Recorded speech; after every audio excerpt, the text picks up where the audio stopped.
Chikada ang oy ding mi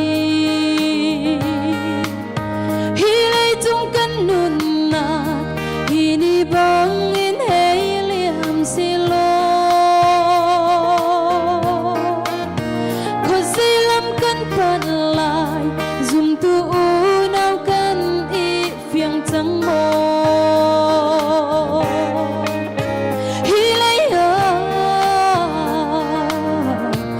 sau cần lên đi lối lô ô cây chu vẫn sẽ ru xa lối lấy bani cần cơ du chu cha hi lấy cây chân mi cả ngày lô ni tim bôi bát chặt na Ông chim lê em mà riêng tuần long hi lấy cây cần nung chân chúa si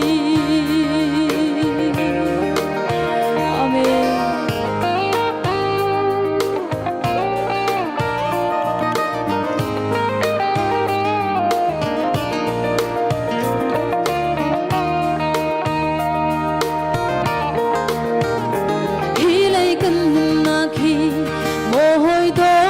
chân ô cần tap shin lo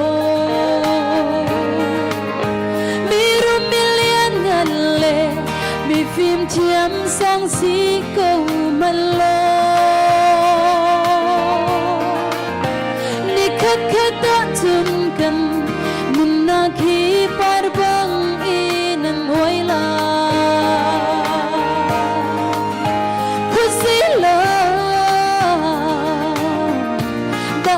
Ban lai mồ hôi đổ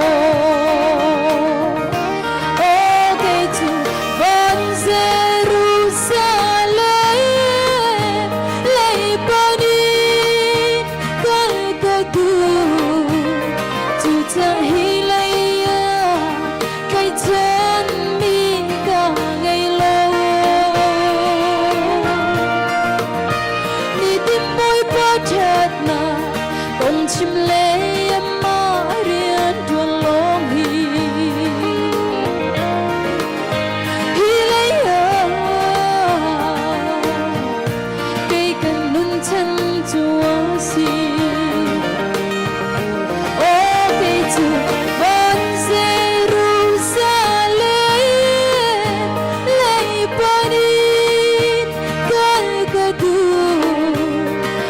Hãy subscribe